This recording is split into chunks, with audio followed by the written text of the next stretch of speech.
Қазан айының бірінші жексенбісі еліміздің ұстаз алдын көрген үлкенді кішілі азаматтар үшін ерекше күн. Бұл әліппені жаттатып, білім нәрін сіңірген, әлемге сауаттылық нұрын шашып келе жатқан ұстаздар мерекесі.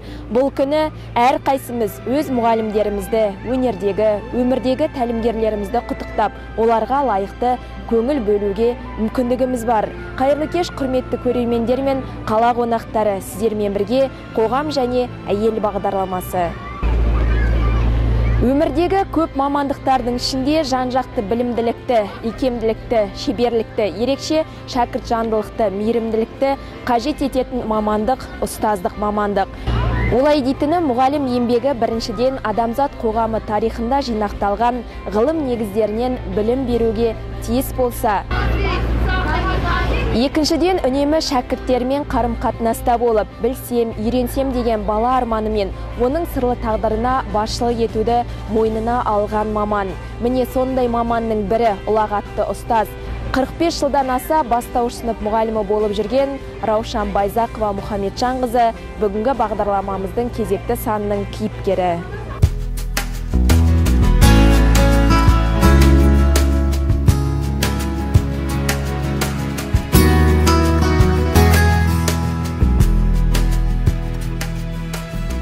Алла тағала адам баласына басқа тіршілік иелерінен өзгеше сыйды, ой мен сананы тілді берді. Жарық дүниеге шыр етіп келген әрбір адам баласы анасының мейірімінен нәр алып ұлғаяды. Анасы баласы үшін бәрінен де қымбатты аяулы. Ананың аялы алақанында алаңсыз жүрген сәби балабақша табалдырығынан аттаған күні өзін қорғаусыз жалғыз қалғандай сезініп, анасына жеткісі келіп асығады. Күндер өткен сайын айналасында анасы сияқты мейірімді жандардың бар екендігіне иланып көңілі шаттанады. Періштедей пәк баланың өмірінде ананың орнын ешкімде баса алмайтындығы сөзсіз. Бірақ анасымен қатар өмірдің бұрылысы мен қақтығысында қапыда қалмау үшін, оған әрдайым қол ұшын созып, тура жолға бағыттауды көздеген, жақсылық нұрын таратуға үлесін қосуға ат салысып жүрген кереметтей мамандық иелері бар. Осындай қымбатты мамандық иесі ол мұғалім. Оқушы тұлғасының қалыптасуы мен дамуы қарқынды жүретін маңызды буын бастауыш саты. Кейбірі балабақшадан, кейбірі дайындық сатысынан, ал кейбірі әже мен атаның құшағынан, кейбірі ата-анасының жалғыз еркесі болып, мектептің бастауыш сатысының алғашқы баспалдағы бірінші сыныпқа келеді. Алғашқы рет қолына әліппе кітабын ұстап, қызығумен таңдану аралас сәби саусақтарымен парақтап ашады.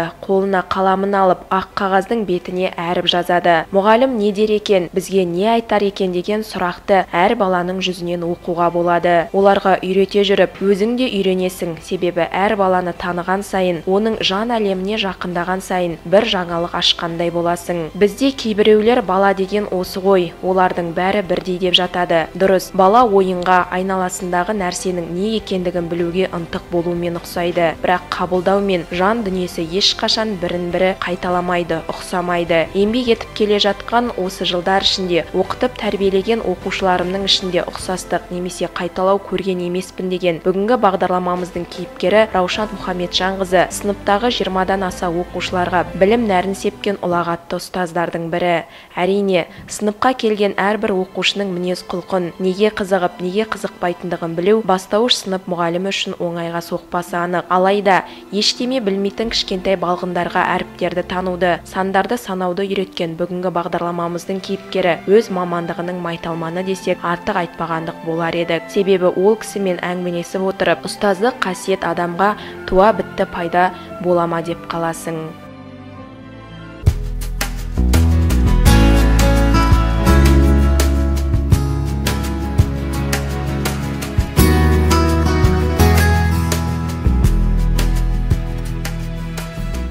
Раушан Мұхамеджанқызы біздің бағдарламамызбен етене таныссыз. Яғни бүгінді айту үшін сөзді өткеннен бастау керек шығар. Сіздің қандай ортада өскеніңізді, қай жерде дүниеге келгеніңізді, ұстаздық жолға қалай келгеніңізді көпшілік біле бермейді. Сондықтан әңгімемізді әріден бастасақ. 1947 жылы Ұлытау ауданында туып өстім. Сол жерде 9-шы сынып бітірген сол жақта оқыдым. Жанұялық жағдайға байланысты елге көштік, Шеңбер совхозында.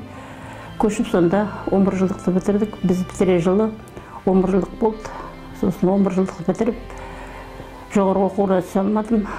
Содан кейін, келгеннен кейін Жалпы біз жанұяда 8 баламыз, 8-ің үлкені мен, ата-анам, әкем Ұлы Отан соғысына қатысып келген ардагер, шешем тыл еңбегі ері.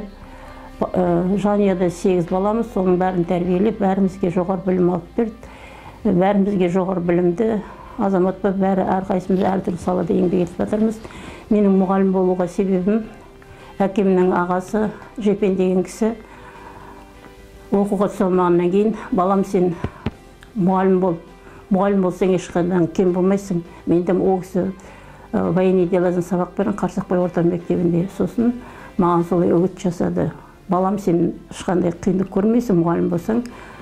Сен болса да көп баланың ішінен шықтың, балаға жақсы қарайсың, сондықтан мұғалім болған дұрыс. Келешегің аның, ешқандай да қиналмайсың, осы мамандық таңда деп жезде 1 жылдық педклассқа түстім. Сол жақсы бітіріп, Қорғасын орта мектебінде оқыдым. Қорғасын орта мектебінде жұмысқа кірістім. Жалпы мектепті де жоғары оқу орнында жақсы деген бағаға бітірген екенсіз. Неліктен бастауыш сынып мұғалімі деген мамандықты таңдадыңыз? Бұл мамандық сізге несімен ұнады?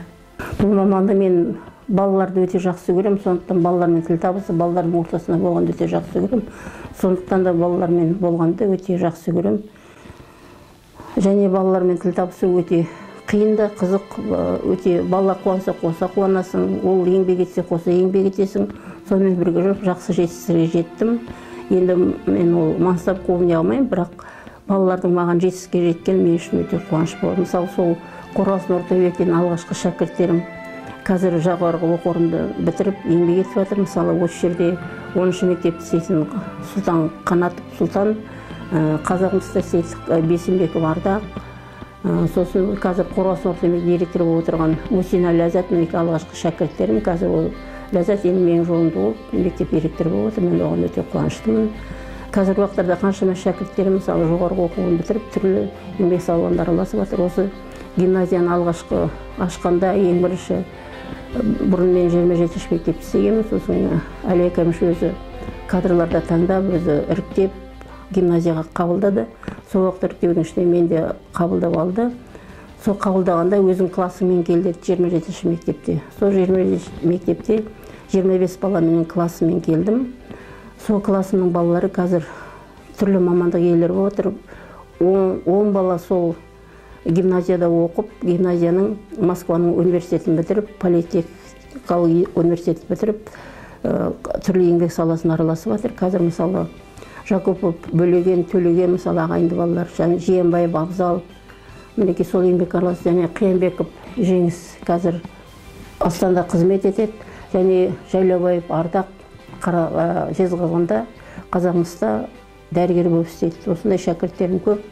Сонымен қатар қазірде мысалы Жалмұрзина Гүлнар осы жерде Сәтбаев қаласындағы жасөспірімдермен еңбек жұмыс жасап жатыр. Сондай шәкірттерім өте көп. Өмірде адам 2 нәрседен жаңылмау керек дейді. Оның бірі мамандық таңдау болса, екіншісі жар таңдау. Енді сіздің жеке өміріңізге тоқтала кетсек. Өмірімде енді 2 балам болды. Біреуі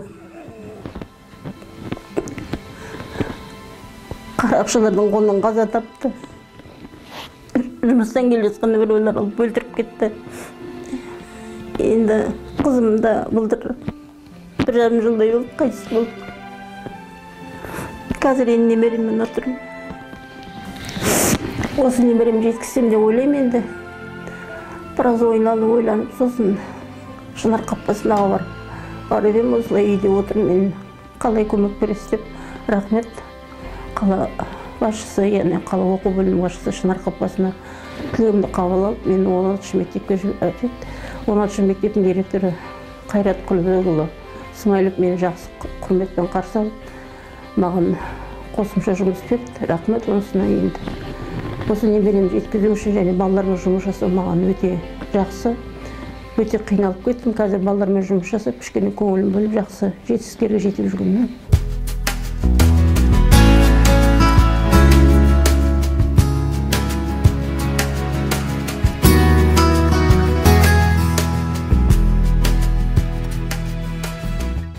Көзіне жас алып, екі баласының қазасын айтқан ананың көңілі жабырқаулы. Себебі ұлы Асқар Бекназарды 1996 жылы үйге келе жатқан жолда қарақшылар қарсы алып аяусыз ұрып-соғып жан тәсілім еткен. Ал қызы Сәуле Бекназар былтырғы жылы қан қысымының төмен түсіп кетуінен қаза тапқан. Әрине балаларының қазасы апайға ауыр соққы болып тиді. Алайда қазіргі жалғыз сүйенері немересі Асхат Бекназар. Ол Жезқазған қаласындағы Қазақ-түрік лицейінің 11-ші сынып оқушысы. Осы немересін жеткізсем, оның қызығын көрсем деген жалғыз арманы ананың бар тілегі. Жалпы Раушан Байзақова 1969 жылы Құлан Қыпшақ руынан тараған Бекназар әулетіне келін болып түседі. Жолдасы Әбдіхамит Қарқабатов 1946 жылы Амангелді ауданы Қостанай облысында туған. Ауыл шаруашылығы бөлімінде мал дәрігері болып қызмет атқарған. Жұмысымен үй шаруасын бірге қолға алып жүрген Раушан Мұхамеджанқызы 1972 жылы отбасы жағдайына байланысты Қаражал орта мектебіне ауысқан. Араға 1 жыл салып, Весовая поселкесінде номер 10-ші мектепте бастауыш сынып мұғалімі болып ауысқан. Ол кезде партия қайда жұмсаса, сол жаққа бару міндет болғаннан кейін 1977 жылы қаламыздағы номер 27-ші мектепке келген. Осы жерде 18 жылда еңбек етіп, кейін жаңадан ашылып жатқан Сәкен Сейфуллин атындағы гимназияға 1995 жылы бастауыш мұғалімі болып ауысып келеді. Аталмыш гимназияда 2012 жылға дейін жұмыс істеп, осы жерден зейнеткерлікке шыққан. Өзіңіз де білесіз, білім бастауыш сыныптан қаланады. Әрине бастауыш сыныптарға сабақ беру оңайға соқпасы анық. Дегенмен де қазіргі бастауыш мұғалімдері мектеп табалдырығын аттаған әрбір баланың көңілін таба білуі қажет. Осы тұрғыда сізге қояр сұрағым, бүгінгі бастауыш мұғалімдеріне көңіліңіз тола ма? Өзіңізде мектепте жұмыс істей жүріп, бірнеше студенттерді практикалық тәжірибеден өткізіп көрдіңіз. Сонда олардың бастауыш мұғалімі боламын деген көзқарастары қандай екен? Енді менің практикамда ең бірінші сол 27-те жүргенде Аманов Ораз менің сыныбына практикаға келді. Ол педучилище бітірген. Содан кейін ол жан-жақты ізденімпаз жігіт болды. Домбырада ойнайды, және балалармен қосылып ойып, түрлі заттар жасап үйренді практикада. Олмен сосын мен айттым, Аман, сен келешегің бар, одан жоғарғы оқу орнына түс. Бастауышпен бірінде шектеліп қалма деп едім. Сол ұғымды, сол менің тілегімді қабылдап болып, қазір институт бітіріп, қазір сол гимназияда жоғарғы сыныпта қазақ тілі пәні мұғалімі, үлкен жетістікке жетіп, алтынғы қатарда мұғалімдер болып жатыр. Бүкіл, мысалы, қандай жарыс болмасын, қандай не болмасын, Аман Оразұлы соның бәріне қатысып, жақсы жетістікке жетті. Мен оған өте қуаныштымын, осындай шәкірттерім болғаныма. Ал қазіргі бастауыш мұғалімдеріне көңіліңіз тола ма? Кейбіреулеріне көңілім толмайды, себебі балалар жеңір қалайды балалардың өміріне. Сосын сабаққа дайындық бұныңша келе қоймайды, үстірт жүреді. Мысалы, балалардың жан дүниесін, мінез құлқын түсініп, оған деген мейірімділік танытып, оған кішіпейілдік танытса, балада не болады? Қазір балаға олардың мейірімі, кейбір мұғалімдердің мейірімі онша болмайды. Дікілдеп сөйлеп, балаға сондай мейірімен қарамағандықтан, сосын кластың төмен болатыны, сабақтың нашар өтуіне байланысты, кластың төмен болатын себепті солай деп ойлаймын. Өйткені көп іздену керек, ерінбеу керек, жалықпау керек, ерінбей ізденіп, ізденсең мұраттарға жетеді деп ойлаймын. Ертеде балалар садик, балабақшаға бармаған бірден келетін, ол өте қиын. Қаламды қалай ұстаудың, қаламды сол қолмен ұстайды, кейде бүкіл саусағымен қосып ұстайтындар да болады. Соның бәрін үйрету әрине қиынға түсті, бірақ соған ерінбей балаларға әрқайсысына жеке-жеке үйретуменен уақыттың өткенде білмей қаласың. Оған ерінбеу керек, балаға жылы сөйлеп, жылы қарап, жылы айтсаң, бәрін балалар жасайды. Негізі жылы сөйлеп, балаға жылы мейірімдікпен қараса, бәрін де ондайды деп ойлаймын. Енді қазір уақытта балалар дайындықпен келеді, 6 жаста дайындайды, балабақшада болмаса мектепте дайындайды. Қазір балалар дайын болып келеді. Сол дайын баламен ерінбей жұмыс жасаса, ары қарай жұмыста жанданады деп ойлаймын. Сабырлықпен ерінбей еңбек етсе, бәрі де болады. Қажырлы еңбегіңіз көпке үлгі. Осы білім жолында жүріп, қандай жетістіктерге қол жеткізген едіңіз? Мен енді ең бірінші 1986 жылы 6 жастан оқуды тәжірибеге көшірді білім министрі. 6 жастан оқыған бала қандай болады деген бағдарлама шықты да, соны тәжірибеге асырды, соны қалай өтекізуге болады. Сол балалар күні заңына мектепте болып, мектептен кейін балабақша сияқты қылып, мектепке дайындап, сондай іс тәжірибемен араласып, сол тәжірибемді бағалап, маған қазақ құрмет грамотасы мен қазақстан құрмет грамотасын ақталды. Содан кейін неге газеттерге шықты, сол 6 жастағы оқытудың негізі бағдарламасы мынау. 6 жастан бастап оқыту деген неде жергілікті газетке шықты 6 жастан оқыту туралы. Содан кейін бүкіл республика бойынша араб тілінде шыққан газетке сол 6 жастан оқыту туралы мінеки менің осы 6 жастан қалай оқытудың іске асыру жөніндегі іс тәжірибемді осы газетке беріліп, бүкіл қазақ халқына осындай арабша тілінде жазылған газетке осындай мақалам жарияланған. Және сонымен қатар Қазақстан мұғаліміне де осы бойынша жарық көрді материал. Мінеки осы 6 жастан оқытудың қандай іс тәжірибесі болады. Міне бұл жерде музыка пәнінен, ән сабағынан баянды, сырнайды қалай үйрену керек, оқыту қалай істеу керек, 6 жастағы балалар соны үйретіп жатқандағы бейнені көрсетілген суреттер. Осындай марапаттар бар. Сосын және гимназияға барғаннан кейін көп ғылыми жұмыстар жасалынды. Сол ғылыми жұмыстың нәтижесінде оқушылардың, бастауыш сынып оқушылардың әлеуметтік психология ерекшелігі туралы Қарағандыда ғылыми конференция болды. Сонда баяндама жасап, содан алған мынау сертификатым және алғыс хат берілді. Мінеки алғыс хат. Сосын қалалық оқу бөлімдерінен түрлі жарыстарға қатысып, мысалы оқушылар бізде тағы бір ерекшелігі бастауыштың қала бойынша олимпиада болады 4-ші сыныптар арасында. 1 мен 4-ші класстың арасында және мәнерлеп оқудан жарыс болады. Содан да оқушыларым үздік орындар алып жатты. Мысалы 4-ші сыныптарда қала бойынша олимпиада болады қазақ тілі мен математикадан. Содан менің оқушыларым ылғи да 1-ші орын, қазақ тілі мен математикадан ылғи да 1-ші орын алып отырды.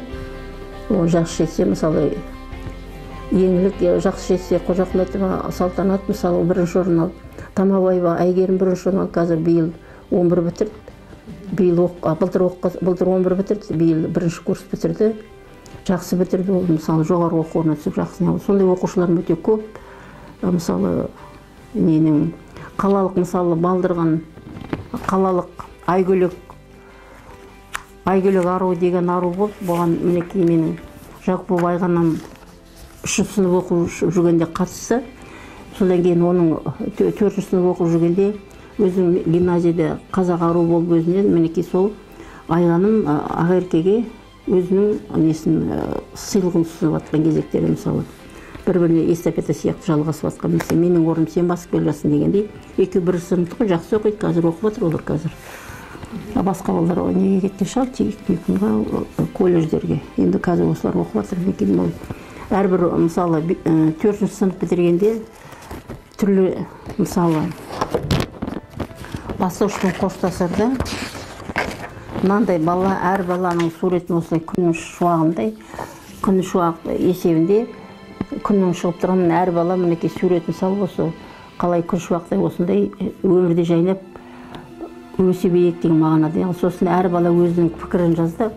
Мысалы кім қандай мысалы неге мына 4-ші сыныптағы жетістіктерім ғой.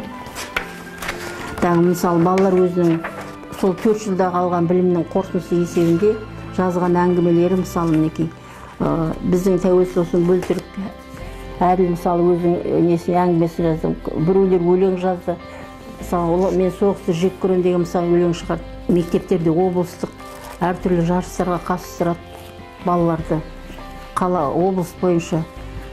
Соған мысалы біздің балаларымыз өзінің шығармашылық жұмыстарымен қатысады. Мысалы мінеки сол облыстық шығармашылық жұмысқа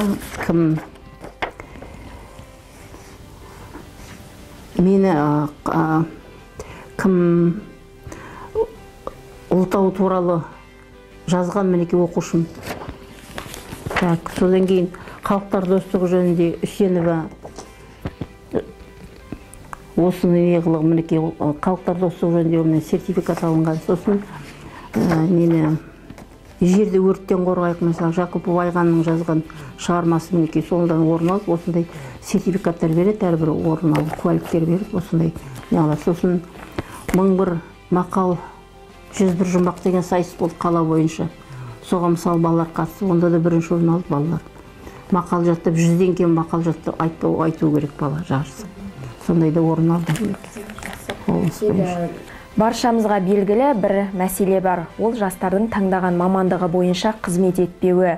Бұның себебі неде деп ойлайсыз? Себебі неде? Ол балалармен жұмыс істеуге ерінеді. Мысалы, мұғалім жұмысы өте көп ізденісі көбі кетеді. Бала қалай сабаққа дайындалады, мұғалім де солай дайындықтарына келу керек. Егер өзің сабаққа дайындалмай барсаң, баланың алдында не айтарыңды өзіңде білмей сасып тұрасың, мысалы. Сондай бол, мысалы, сабақ білмейтін бала қалай болса, оқушы мұғалім де солай болады деп ойлаймын мен. Сол себептен олар сол қиындықтан қашады. Және сабырлы, шыдамдылық керек болған. Қазіргі балаларға шыдамдылық пен сабырлықпен қарамасаң, олар өзіңді басқаша қылып түсінеді. Ұстаздарға мол талап қойылатыны белгілі, себебі олар еліміздің тізгінін ұстайтын азаматтарды тәрбиелейді. Жалпы қазіргі жас буын өкілдері мен жас мұғалімдерге деген, ұстаздарға деген тілегіңіз бар ма? Жалпы мен ұстаздарға, алда келіп жатқан ұстаздар күнін құттықтаймын. Барлықтарына еңбектегі табыстарға жете берсін. Және шыдамдылықпен, сабырлықпен еңбек ете берсе, жақсы жетістікке жетеді деп ойлаймын. Жас буын өкілдеріне енді балаларға сабырлықпен, шыдамдылықпен қарап, және көп ізденіс керек етеді.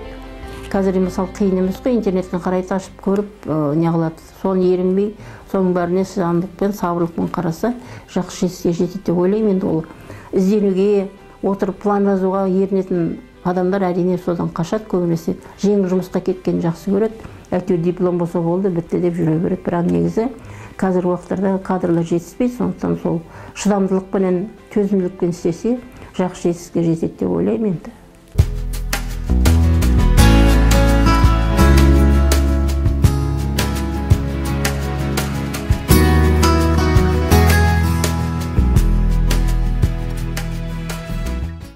Ұстаз, жай ғана қарапайым сөз. Осы қарапайым ұғымның әрбір адамзат жүрегінен орын алатыны, тек қана орын алып қана емес, оның өмірлік ұстанымының, дүниеге деген көзқарасының, адами қасиеттерді сіңіруінің қайнар көзі екендігі сөзсіз. Халқымыздың біртуар перзенті, қазағымның маңдайына сыймай кеткен нар тұлға Шәкәрім Құдайбердіұлы адамның жақсы өмір сүруіне 3 сапа негіз болады. Олар адал еңбек, мінсіз ақыл, таза жүрек десе ұлы Абай, ақыл қайрат жүректі бірдей ұста, сонда адам боларсың, елден ерек деп толғаған. Міне осы Абай мен Шәкәрімнің үндесе айтқан пікірлері ұстаз хақында айтылған секілді. Себебі осы қасиеттер өз бойынан табыла отырып, оны ұрпақ бойына дарытатында, дамытатында ұстаз. Яғни ұстаз мемлекетіміздің бірінші байлығы деп саналатын халықтың, ұрпақтың санасын қалыптастырушы, мол жауапкершілік пен қоғамның ауыр жүгін арқалаған тұлға. Осындай міндетті арқалап жүрген бүгінгі бағдарламамыздың кейіпкері қажымай, талмай, номер 16 жалпы білім беру ошағында бастауыш сынып оқушыларына қосымша сабақтан беріп жатыр. Қолына алған істі шырайын алдырып, шырайын шығармайынша жарғақ құлағы жастыққа тимейтін еңбекқор ұстаз Раушан Байзақова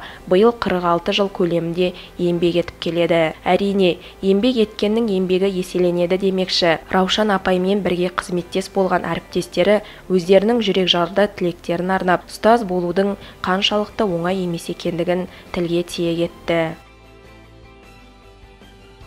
Мен Раушан Мұхамедиевна апайды әріптес ретінде жақсы танып білемін деп айтуыма болады.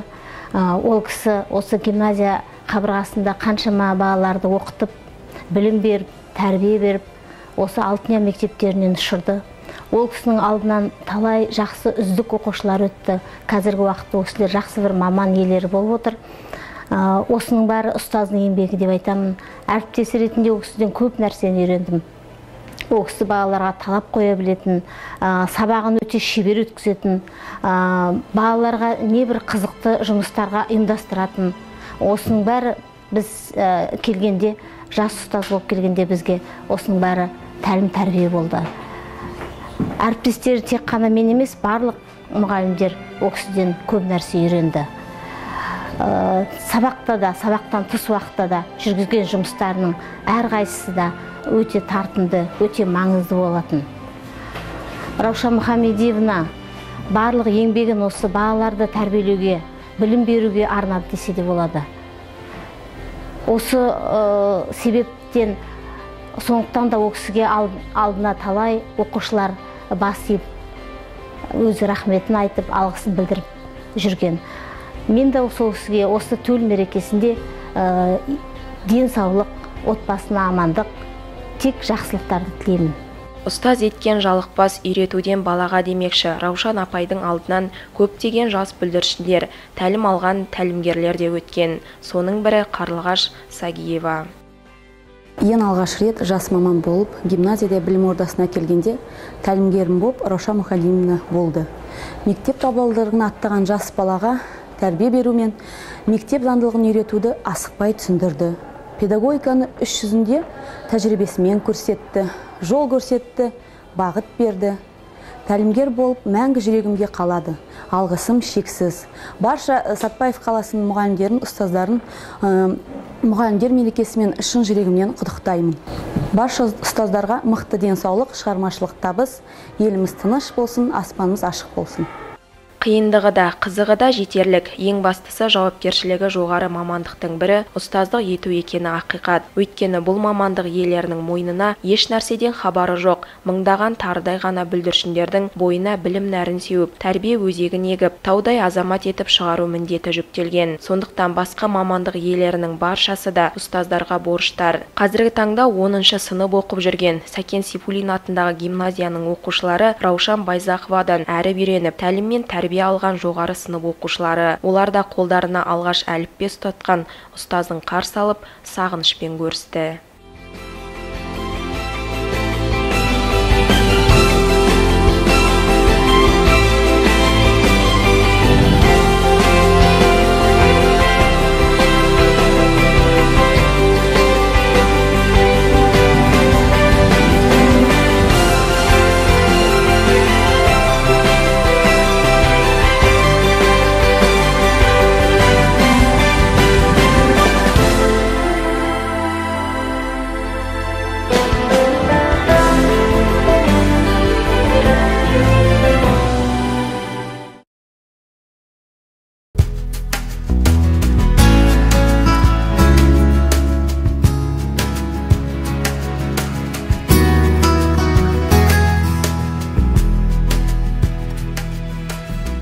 Раушан апай өзі оқытқан оқушыларының ер жетіп кеткендігін көріп қатты қуанды. Бір-бірімен мәре-сәре болып, бастауыш сыныптағы естеліктерін еске алып, қуанысып жатты. Оқушылар да ұстаздарын көріп, өздерінің шын көңілден шыққан ақ тілектерін арнады.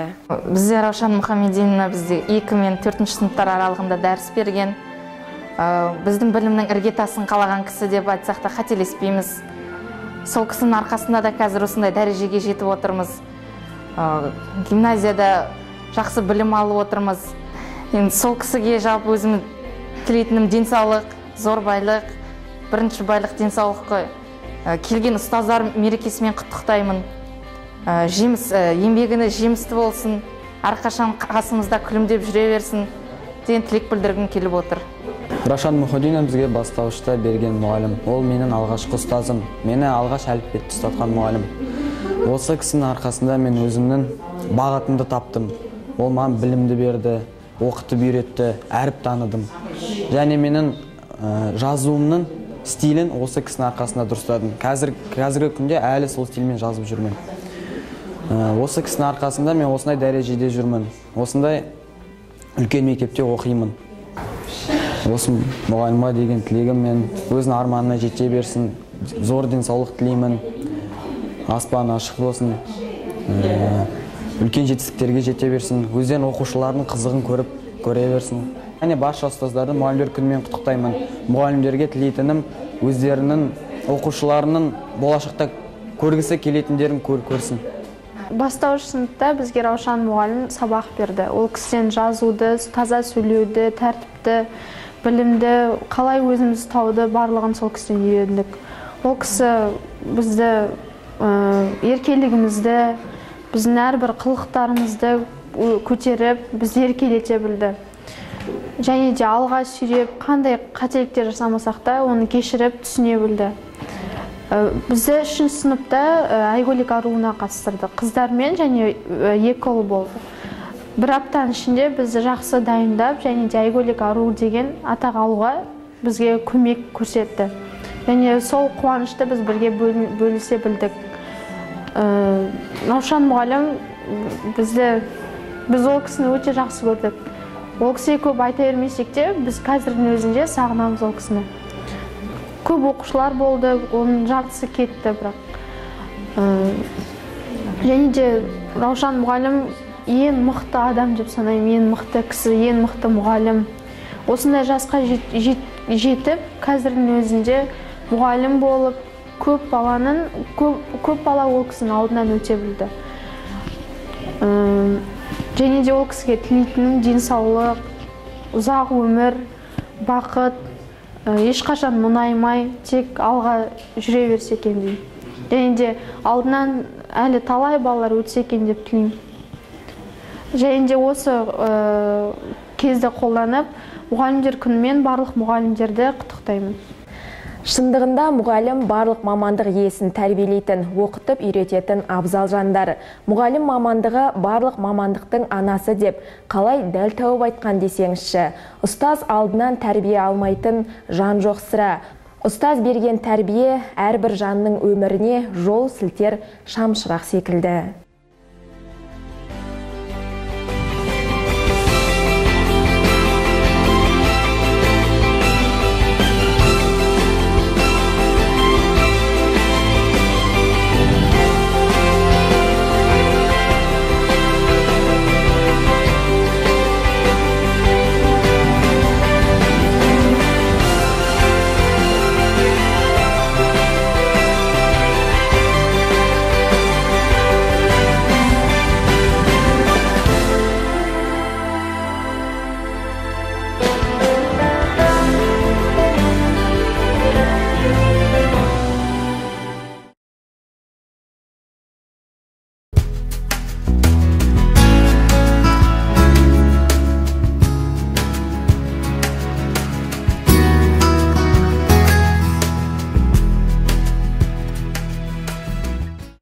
Әрине, ұстаз әр адамның жүрегіне ерекше жылулық, нұрын себетін аяулы тұлға бейнесімен өзекте соғым. Ұстаз ұлағатты есім, шәкірттерін білім нәрімен сусындатып тәлім тәрбие беру, жақсы қасиеттерді бойына дарытып, адамгершілік рухта бағыт-бағдар беруде біздің Раушан Мұхамеджанқызының еңбегі зор. Ғылым иесі ғалымда, ел қорғаған батырда, тілінен бал тамған ақында, тегеуріні темір балқытқан жұмысшыда, егін салған диқанда, мал бағып терін төккен шопанда, көк күмбезінен әрі өткен ғарышкерлер де бәрі ұстаздан білім алып, тәлім алған. Сондықтан ұлағатты ұстаздарға бүкіл адам баласы құрметпен бас иеді. Раушан Байзақова атап өткендей, өз алдынан тәжірибеден өткен бүгінгі ұстаз Амангелді Бұхар қаламыздың бетке ұстар азаматтарының бірі. Раушан апайды 90 жылдардан білемін, ұмытпасам, ол кісі сол кезде 27-ші мектепте істейді. Мен Жезқазған педагогтық училищесінде оқып жүрген кезінде осы Раушан апайдан педпрактикадан өттім. Әлі есімде, ол кезде әлі жалындаған жас студент едік. Раушан апайдың қолына түстім. Бұл кісіден бір ұққаным өте талапшыл кісідің. Күнделікті сабаққа зор ізденіспен келуге тура келетін, өйткені бұл кісі талап қойғаны маған ұнады. Әрине, ол кезде қиналдым, жасыратын несі бар. Бірақ соның нәтижесінде көптеген жетістіктерге қол жеткіздім.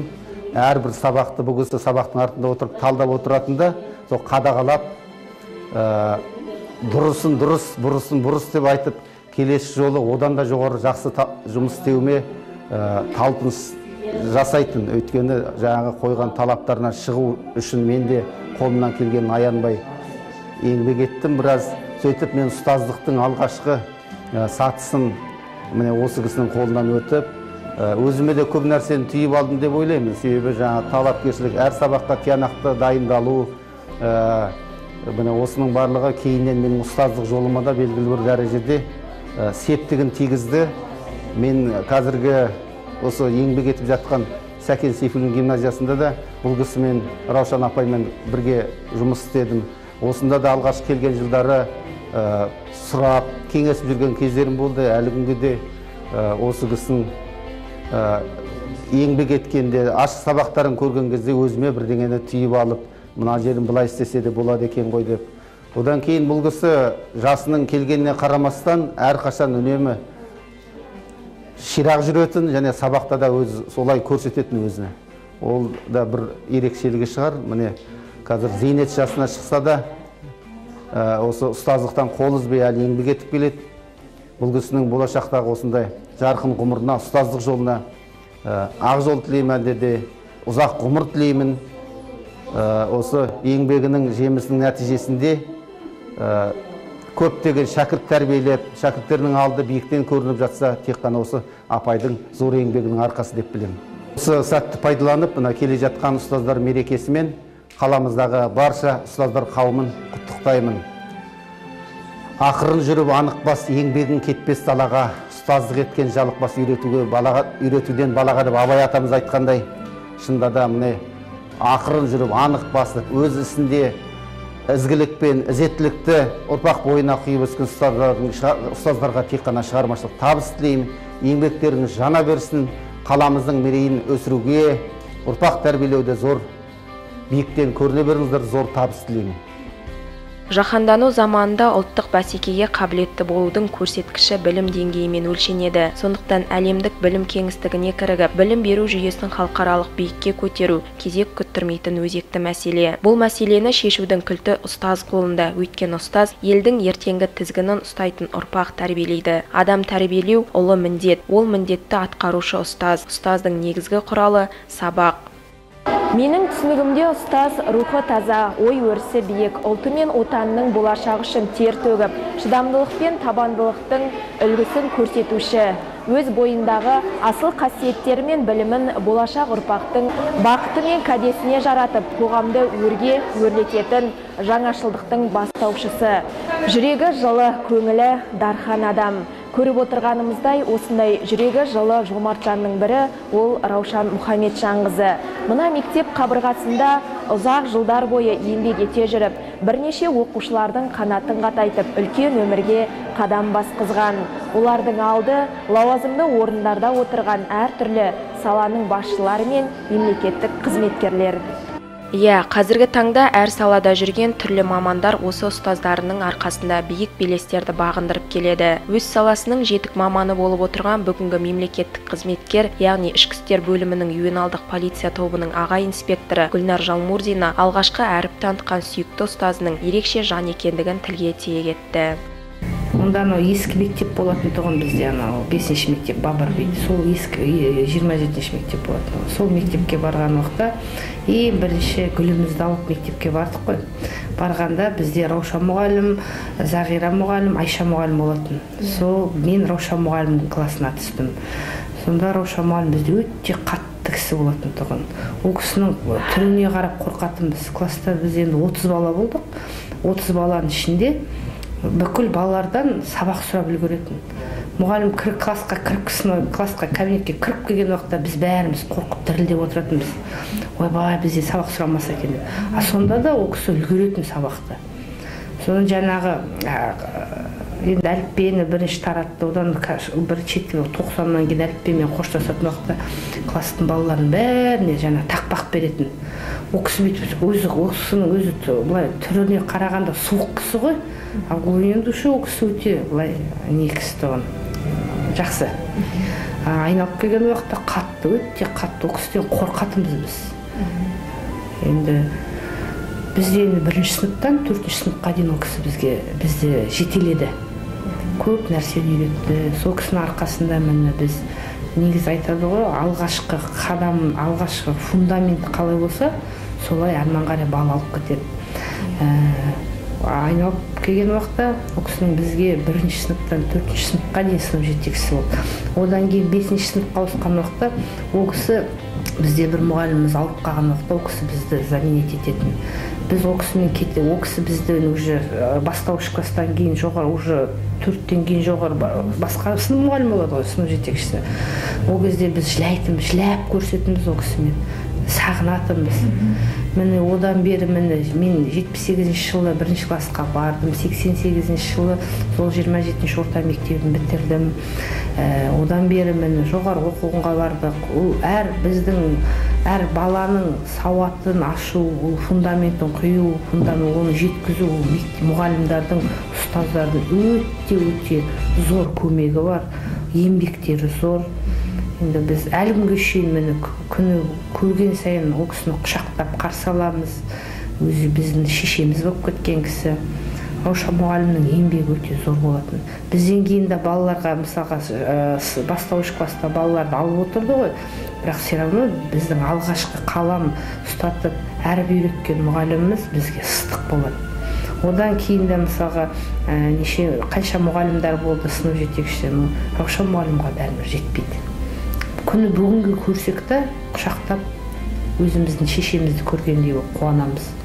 Бірақ мінез ол кісі өте қатал болатын балаларға. Содан сөйтіп жүріп, жоғарғы оқу орнына түстік. Жоғарғы оқуына түскен уақытта ол кісінің ойда жоқта ол кісінің қызы Сәулемен бір курста болдық.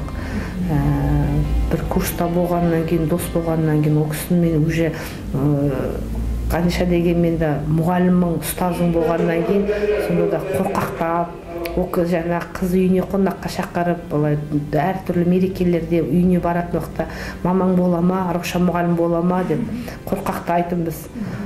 Кейін келе адам, сонда да біз әлгінгі үшін ұстазды сыйлау, ұстаздың алдында бас ию деген өте ол кісілердің еңбектері өте зор. Енді осы Раушан мұғалімға өмірде ащысы да тұщысы да болды. Қалған осы міне қазір зейнетке шығып қосымша мектепте жұмыс істеп жатырмын деді. Осы қыркүйектің басында мен көрдім ол кісіні. Арман қарай мектеп сізге зейнетке шыққан деген жараспайды. Сіз жұмыс істеуіңіз керек, балаларды оқыту керек деп.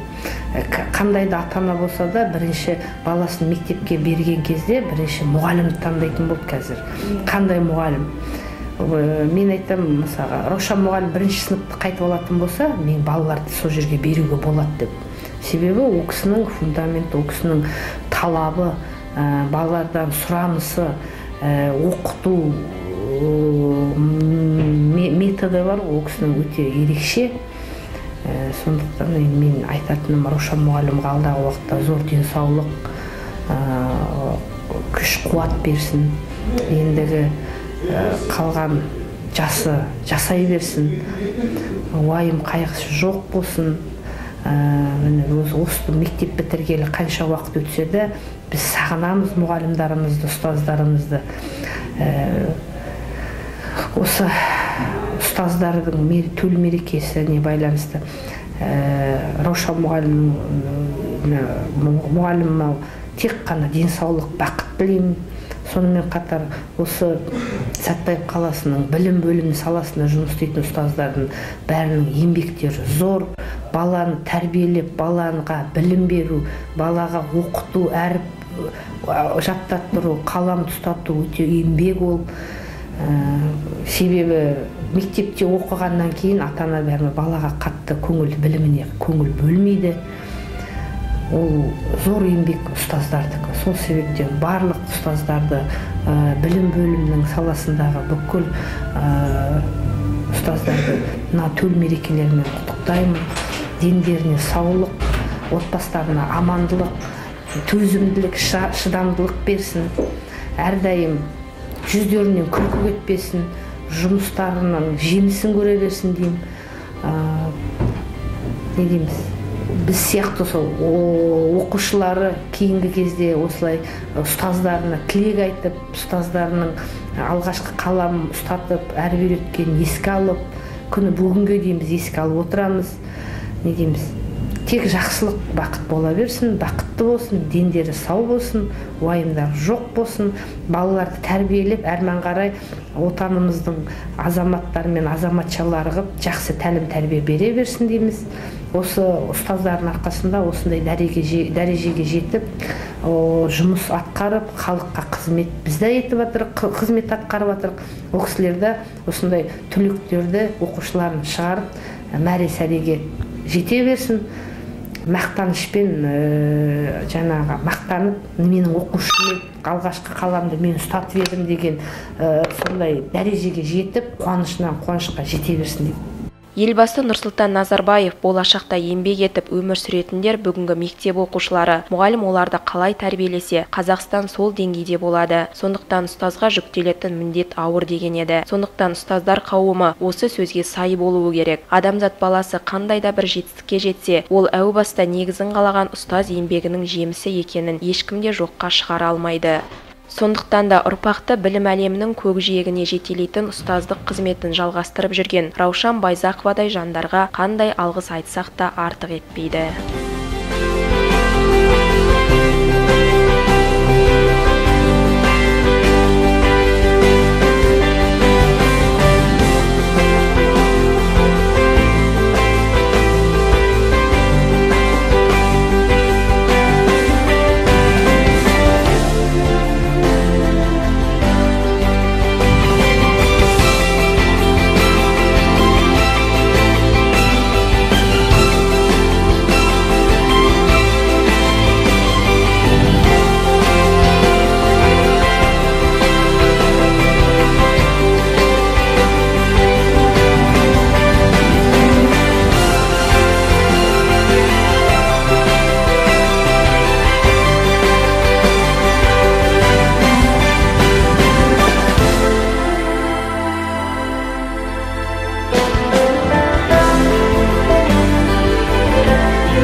Күллі өмірін жеткіншекке арнаған мұғалімді ардақтайды барша жан. Ол мектептен шықпаса да қыс жазы, жемісі оның жердің жүзін шарлаған. Бала десе ойламайды өз қамын, көрсем дейді күнге де қол созғанын. Шәкірттерін өзінен де озғанын демекші, барша ұстаздар қауымын кәсіби мерекелермен құттықтаймыз.